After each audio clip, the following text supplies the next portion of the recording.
স্রোতের মা হওয়ার খবরটা নিশ্চিত হওয়া মাত্রই এবার নিজেকে কোনো মতে বিশ্বাস করাতে পারছে না নীলু। হ্যাঁ বন্ধুরা, ভিডিওটা লাইক দিয়ে দেখতে থাকুন। যে মুহূর্তে কিনা স্রোত পোয়াতে এই কথাটা নীলু শুনতে পায়, ঠিক সেই মুহূর্তেই নীলু বলতে থাকে, হ্যাঁ রে স্রোত, তোরও কি সেই একই কথা মনে হচ্ছে নাকি? তুই কিছু আমার কাছ থেকে আড়াল করার চেষ্টা করছিস বলতো।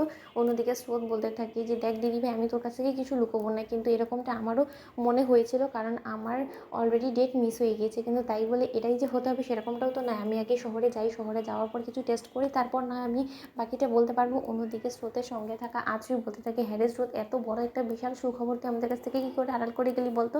অন্যদিকে আত্রী বলতে থাকে যে এই খবরটা নিশ্চয়ই এখনও পর্যন্ত সার্থক স্যার পাইনি, আসলে বেচারা পাবেই বা কী করে, কিন্তু মাঝখানে এত কিছু ঘটে গেল। অন্যদিকে নীলু বলতে থাকে যে হ্যাঁ রে স্রোত, তুই শহরে ফেরার পর নিজের কাজে নিশ্চয়ই ব্যস্ত হয়ে পড়বি, এর মাঝখানে তো আমাকে কোথাও না কোথাও ভুলেই যাবি, কিন্তু একটা কথা তোকে আমি বলে দিচ্ছি যে তুই মা হতে চলেছিস কিনা এই খবরটা কিন্তু সর্বপ্রথম তুই আমাকে দিবি।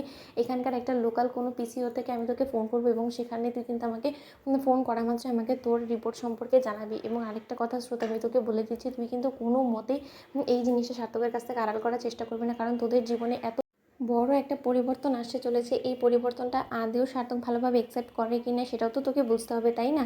তার জন্য আমি তোকে যেটা বলে দিলাম সে কথাটা মাথায় থাকবে তো? অন্যদিকে স্রোত বলতে থাকে যে হ্যাঁ দাদি আম্মা, আমার সব কথা মাথায় থাকবে, কিন্তু একটা কথা তুই আমাকে বলতো, তুই কবে ফিরছিস কলকাতায়? তুই কেন আমাদের সকলের জীবনে কাছ থেকে নিজেকে আড়াল করে রেখেছিস বলতো? এই জীবনেরটার মধ্যে তুই কী পাবি এখানে থেকে বলতো? তুই রীতিমতো এখানে থেকে পৌঁছে মরবি ছাড়া কোনো কিছু পাবি না এই জীবন থেকে, কারণ এখানকার জীবনের সঙ্গে তুই নিজেকে কোনো মতে খাপ খাওয়াতে পারবি না। দিদিভাই, তুই এরকম লাইফ কোনোদিনও লিড করিসনি, তুই সেটা কেন বুঝতে পারছিস না বলতো?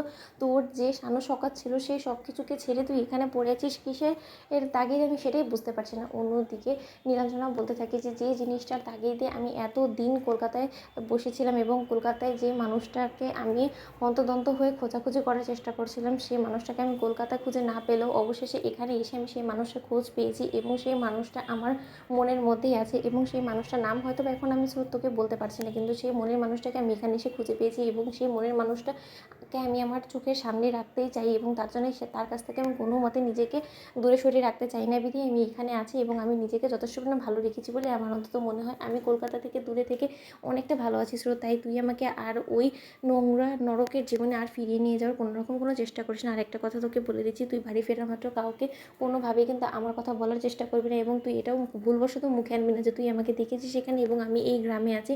দোহাই তোর, এতটুকু তুই আমাকে ছুঁয়ে কথা দে যে তুই কোনো মতে আমার বেঁচে থাকার কথাটা কারোর কাছে গিয়ে বলবি না, এবং তোর সঙ্গে যে আমার যোগাযোগ আছে এই কথাটা তুই বলবি না। যদি এরকম কোনো কিছু করার চেষ্টা করিস তাহলে কিন্তু চিরকালের জন্য আমি তোর সঙ্গে আমার যোগাযোগ ছিন্ন করে ফেলবো, সেটা নিশ্চয়ই তুই চাস না স্রোত।